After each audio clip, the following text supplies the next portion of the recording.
Hacking শেখার জন্য পলাতক 3 স্কুল ছাত্র। ঘটনাটি ঘটেছে হুগলির গোঘাটে। খবর পেয়েই দ্রুত তদন্তে নামে হুগলি গ্রামীণ পুলিশ। এরপর বীরভূমের তারাপীঠের একটি হোটেল থেকে উদ্ধার করা হয় 3 ছাত্রকে। ঘটনাকে ঘিরে ব্যাপক চাঞ্চল্য ছড়িয়েছে গোটা এলাকায়। মূলত হ্যাকিং সংক্রান্ত বিষয় শিখতেই ওই 3 ছাত্র গুজরাটের সুরাটে পাড়ি দেওয়ার প্ল্যান করেছিল বলে প্রাথমিকভাবে জানা গিয়েছে। পাশাপাশি এর মধ্যে অনলাইন গেমের আসক্তির কোনো বিষয় থাকতে পারে বলেও পুলিশ সূত্রে খবর।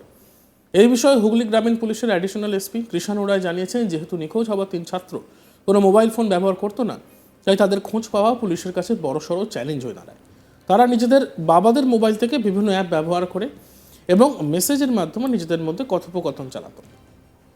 অ্যাডিশনাল এসপি জানান 3 ছাত্র নিখোঁজ হওয়ার খবর পেয়ে পুলিশ নিজেদের সোর্স ব্যবহার করে এবং হুগলি গ্রামীণ পুলিশের সোশ্যাল মিডিয়া পেজে তাদের ছবি সহ বিবরণ দেয়। পরবর্তীতে শেওড়াফুলি স্টেশনে তাদের দেখা গিয়েছে বলে খবর পায় পুলিশ।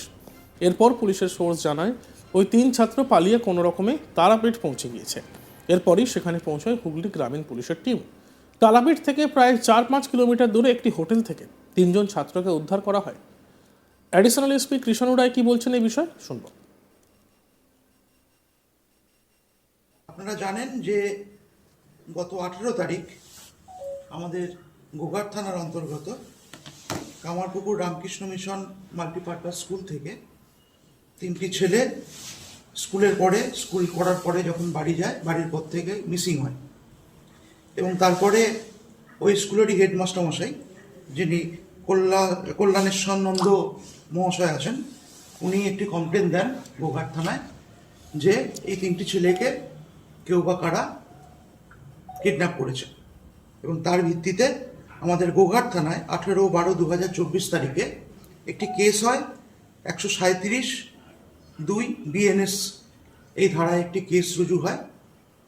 এবং এই কেসের হওয়ার পরে আমরা গোঘাট থানার এবং আমাদের এসডিপিও সাহেব সবাই মিলে এই কেসটি ইনভেস্টিগেশন একসাথে করতে শুরু করে। এবং প্রথমেই আমরা যেটা করি সেটা হচ্ছে এই যে 3টি ছেলে কিডন্যাপের যে অভিযোগ এসেছিল, এই 3টি ছেলের ছবি আমরা বিভিন্ন এসডিপিও যে আমাদের ফেসবুক পেজ আছে সেখানে এবং বিভিন্ন থানা সমস্ত জায়গায় আমরা প্রকাশ করি যে এই 3টে ছেলে আমাদের কামারপুকুর অঞ্চল থেকে কিডন্যাপ হয়েছে এবং সমস্ত থানায় ইনফরমেশনটা যায়। এবং ইনফরমেশন যাওয়ার পরে আমরা বিভিন্ন রকম সিসিটিভিগুলো খতিয়ে দেখি, তারা কোন দিক থেকে গেছে, কিভাবে গেছে, কোথাও বাসে উঠেছে নাকি বা অন্য কোনো গাড়ি ধরেছে নাকি, এই যাবতীয় জিনিসগুলো আমরা খতিয়ে দেখি। তারপর আমাদের কাছে ওই 18 তারিখেই একটি খবর আসে 7:30 নাগাদ যে 3টে ছেলেকে শেওড়াফুলি স্টেশনে দেখা গেছে একসাথে। তো এই সূত্র ধরে আমরা শেওড়াফুলি স্টেশন, তার পার্শ্ববর্তী এলাকা, বিভিন্ন ট্রেন, ওখান থেকে ট্রেনগুলো বিভিন্ন কোথায় কোথায় যেতে পারে সম্ভাব্য সেই সমস্ত একটি তালিকা তৈরি করি এবং বিভিন্ন জায়গায় আমাদের বিভিন্ন সোর্স লাগাতে শুরু করি যে ছেলেগুলো কোথায় যেতে পারে। তারপর আমরা ওদের মোবাইল ফোনগুলো, যেহেতু 3টে ছেলেই 14 বছর বয়স ছিল, ওরা নিজেরা ফোন ইউজ করতো না, তো ওদের বাড়ির ফোনগুলোও আমরা দেখি যে ওরা ওই বাড়ির ফোনগুলো ইউজ করে কিছু করেছে নাকি। তার থেকেই আমরা একটি তথ্য পাই যে সেখানে আমরা একটা এগারসি রোহিত বলে একটি পেজ পাই, যে পেজটি ওরা কোনো একটি ডায়েরি থেকে ছবি তুলে ফোনের মধ্যে সেভ করে রেখেছিল গ্যালারিতে।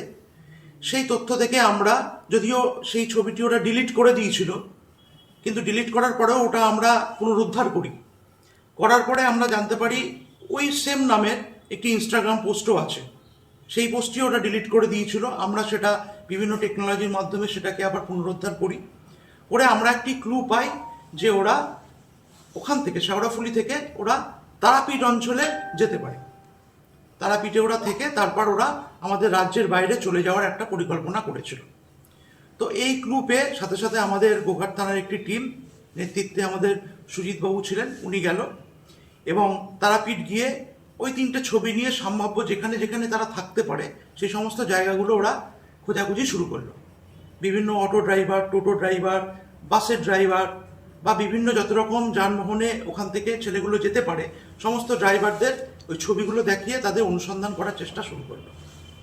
শেষে আমরা একটি ক্লু ওখান থেকে পাই একজন টোটো ড্রাইভারের কাছ থেকে, যে ছেলেগুলি ওখান থেকেই টোটোতে উঠেছে এবং তারপর তারাপীঠ সংলগ্ন একটি জায়গা থেকে আমরা 3টে ছেলেকে উদ্ধার করি। এক্ষেত্রে তারাপীঠ থানাও আমাদের যথেষ্ট সাহায্য করেছে এবং আমাদের সুজিতের নেতৃত্বে এবং আমাদের যে গৌরাঙ্গ ছিল আমাদের এই থানার চার্জে যিনি ছিলেন এবং এসডিপিও সাহেবের এই তত্ত্বাবধানে আমরা 3টে ছেলেকে তারাপীঠ থেকে উদ্ধার করি এবং পরে জানতে পারি যে ওরা ওই তারাপীঠেই রাত্রি 18 তারিখ রাত্রিবেলা ওখানেই ছিল মন্দিরের বাইরে শুয়ে এবং পরের দিন ওরা ওখান থেকে চলে যাওয়ার চেষ্টা করছিল সুরাট অঞ্চলে। সেখানে ওদের কাছে যেটা হয় 14 বছরের সবাই খুব কম বয়সী ছেলে, ওরা মোবাইলের এবং বিভিন্ন যে সমস্ত মোবাইল সংক্রান্ত বিভিন্ন টেকনোলজির তার হ্যাকিং বা অন্যান্য কিছু শেখার জন্য ওরা নাকি ওই তারাপীঠ অঞ্চল থেকে সুরাটে চলে যাওয়ার চেষ্টা করছিল এবং আমরা আজকে এটা অনুসন্ধান করব যে এই 3টে ছেলে কিসের টানে সুরাটে গেছে বা ওদের কেউ কোনো প্রলোভন দেখিয়েছে নাকি বা এই 3 জনের নিখোঁজ হওয়ার পেছনে অন্য কারো হাত আছে নাকি, সেটা আমরা ইনভেস্টিগেশনে এবং ওদের সঙ্গে আরও কথা বলে এবং যাবতীয় জিনিস সেটা আমরা উদ্ধার করার চেষ্টা করব। তবে এটা গোঘাট থানা আমার যে অফিসার ছিল সুজিত, গৌরাঙ্গ এবং এসডিপিও সাহেব, এদের সকলের অক্লান্ত প্রয়াসে আমরা 24 ঘন্টার মধ্যেই এই 3টি ছেলেকে আমরা উদ্ধার করতে পেরেছি। এটা গোঘাট থানা তথা আমাদের হুগলি রুরাল জেলা পুলিশের একটি বড়তর সাফল্য আমরা বলতে পারি। কিন্তু কেন গুজরাটে সুরাটে যাওয়ার পরিকল্পনা করেছিল ওই 3 ছাত্র? ঠিক কী প্ল্যান ছিল তাদের? এই বিষয়েও প্রাথমিকভাবে কিছু তথ্য উঠে এসেছে পুলিশের হাতে। কি বলেছেন এই বিষয়ে কৃষ্ণ রায়, অ্যাডিশনাল এসপি, আমরা শুনব।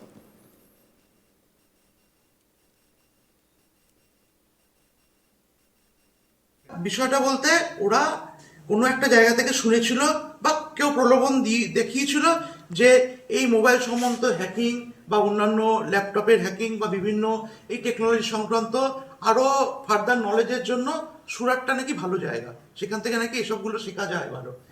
এই প্রলোভনের বশবর্তী হয়ে ওরা গেছিল এবং আমরা এইটাই জানার চেষ্টা করছি যে এটা ওরা নিজেদের বুদ্ধি থেকেই এসেছিল ওদের মাথায় বা অন্য কেউ ওদের বলেছিল যে এইখানে গেলে এটা ভালো শেখা যায়, সেটা আমরা ইনভেস্টিগেশনের যে পিরিয়ড আছে সেই ইনভেস্টিগেশন পিরিয়ডে আমরা উদ্ধার করবো সেটা।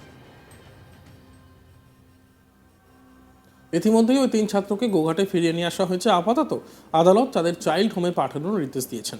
এর পেছনে বড় কোনো চক্র কাজ করছে কিনা তাও জানার চেষ্টা করছে পুলিশ।